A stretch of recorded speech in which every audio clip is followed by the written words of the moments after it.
Hello everyone, আসসালামু আলাইকুম। আমি লাবণ্য নুসা আবার আপনাদের মাঝে চলে আসলাম নতুন একটি ব্লগ নিয়ে। আশা করি সবাই ভালো আছেন, দেশের এবং দেশের বাইরে যারা আছেন। তো আমরা এখানে লাঞ্চ করে বের হয়ে পড়েছিলাম, কারণ আজকে আমাদের ঘুরতে যাওয়ার কথা ছিল লাঞ্চের পর।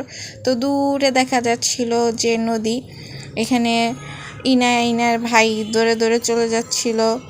তারপরে আমরাও ছিলাম, আর আমাদের আগে ঝাপনা, দুলা ভাই, আমার দেবর এবং আমার ভাই, ওনারা চলে গিয়েছিল আর ওনাদেরকে আমরা খুঁজতেছিলাম।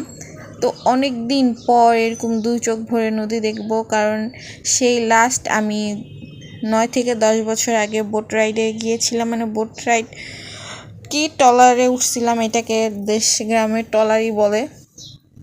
যাই হোক, তো আলহামদুলিল্লাহ ফর এভরিথিং। এই তো ওনাদেরকে খুঁজে পেয়েছি। তো আমি ওনাদেরকে বলছিলাম একটু হাই জানান, তো ওনারা সবাই হাই দিচ্ছিল। এখানে সবাই ছিল, আমরা বাদে। তো আমি আপনাদের সাথে একটু ভিডিও শেয়ার করে নিচ্ছিলাম যে এত সুন্দর। আর তখন একটু সন্ধ্যা হবে তখন আমরা গিয়েছিলাম, আর ঠান্ডা একটা বাতাস ছিল। নদীর বাতাস তো সবসময় ঠান্ডাই থাকে। আর মজার বিষয় আমাদের বোট রাইডে যাওয়ার কথা ছিল 3টার দিকে। আমরা বোট রাইডে গিয়েছিলাম প্রায় 5:30-5টার দিকে। ততক্ষণ মাঝি ভাই এখানেই বসেছিল। তো বাই দ্য ওয়ে, আলহামদুলিল্লাহ ফর এভরিথিং, আমরা সবাই অনেক এনজয় করেছিলাম। আর তখন সন্ধ্যা হবে, সূর্য মামা ডুববে, এত সুন্দর লাগতেছিল, 2 চোখ ভরে খালি আমরা নেচারই দেখে গিয়েছিলাম। আর অনেক ভালো লেগেছে। থ্যাংক ইউ দুলা ভাই, আপনার জন্য সব কিছু।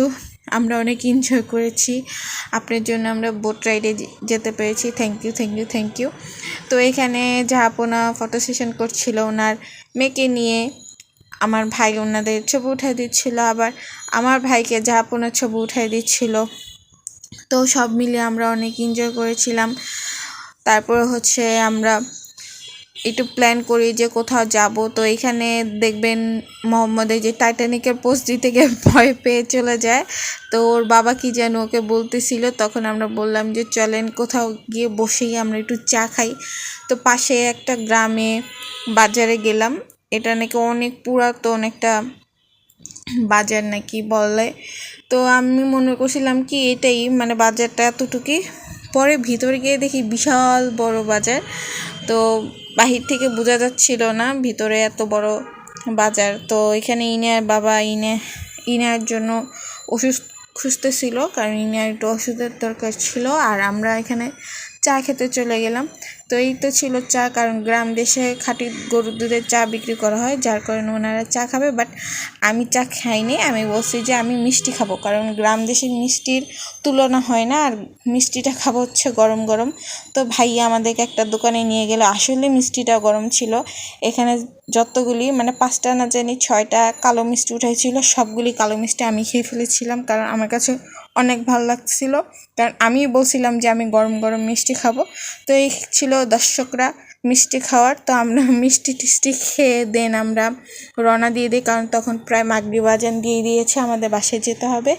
তো আশা করি আমার ভিডিওটা আপনাদের কাছে ভালো লাগবে। তো ভালো লাগলে অবশ্যই কমেন্ট করবেন, লাইক করবেন এবং আমার পেজটাকে ফলো দিয়ে যাবেন। তো আজকের ভিডিওটা এ পর্যন্তই। সবাই ভালো থাকবেন। আসসালামু আলাইকুম।